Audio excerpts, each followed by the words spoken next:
Hello again. Welcome to Crash Course video number 2. I'm just basically going to give you a timeline of my life and how I've got to where I have done. So I'm 31. I'm called John Bradley Whitehead. I was always a quiet kid. My mum said, when I was really young.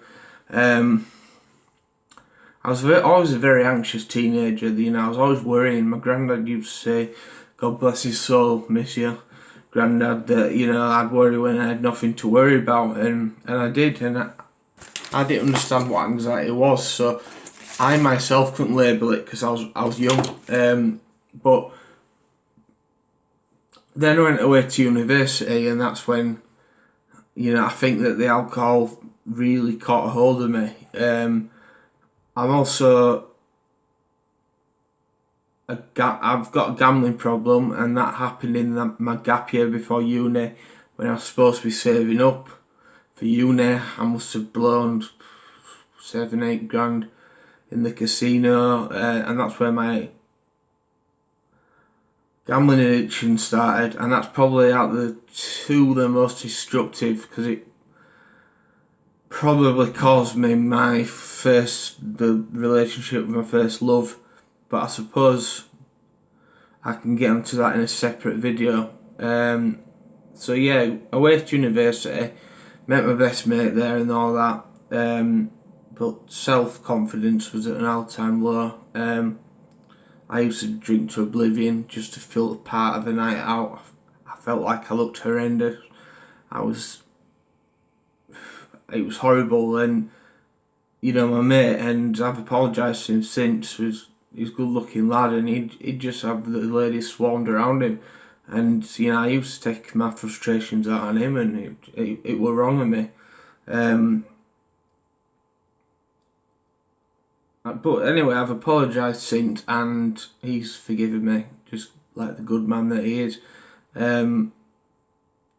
So I ended up having to defer my final year, and I moved back home with my mum and dad. I worked at the hospital, local hospital, in the laundry department, and then I moved over to Estates as a bed technician, but patient equipment technician's assistant.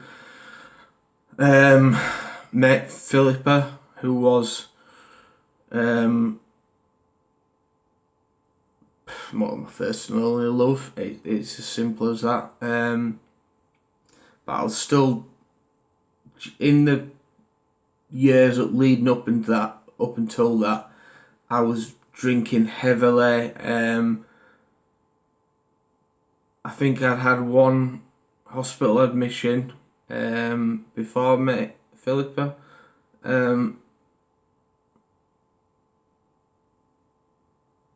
But me and her, when it was good, it was good. When it was bad, it was bad. But I'll still love her forever, and that will never change. And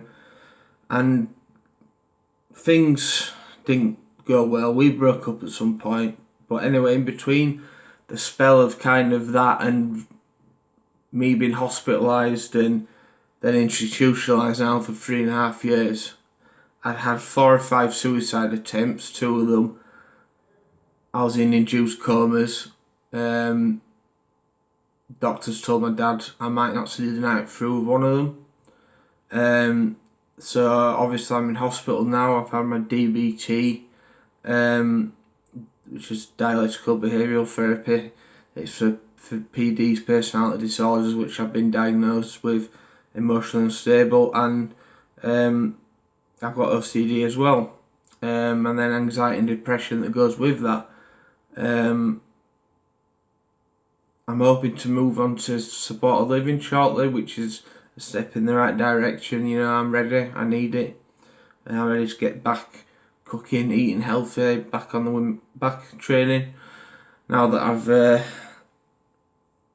recovered from a lot of my injuries, because I've had some quite bad relapses with my self-harm, which has needed multiple operations. So that's basically a timeline for me. That addiction problems. I'm now sober. I'm still in hospital. I should be out soon.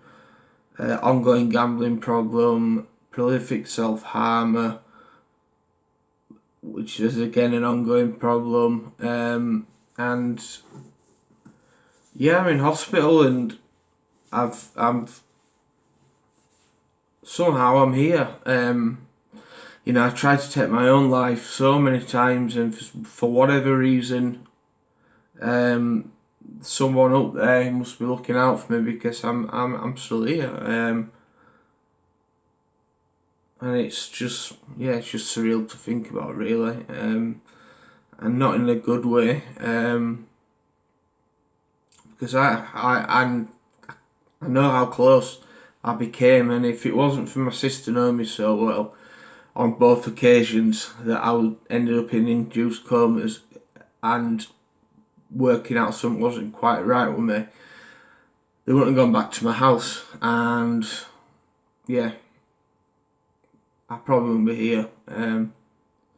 So then I decided that I was going to try and turn all of my negative cards I've been drawn into positives, and that I'm trying to channel through helping people. I'm no doctor, I'm no psychiatrist, I'm no psychologist, but what I do have is I've got experience with mental health problems, addiction problems, and self-harm. And sometimes you can read all the books in the world, you can have all the qualifications, but I'd like to think that for somebody really going through it, my video would be beneficial to them, and they could use it in a time of crisis. Whatever video that is, because obviously I know not every video will tailor for every single person. It's impossible. But if you go back through my videos, I think I've got a much longer timeline. But this is, like I said, it's just a crash course about getting you up to speed. But like I said, go through all my older YouTube videos, and there'll probably be a more in-depth timeline there. Thank you again for taking the time. My inbox is always open, as I always say, and I genuinely mean that. And I hope you're all well and you can take something from this. Thank you.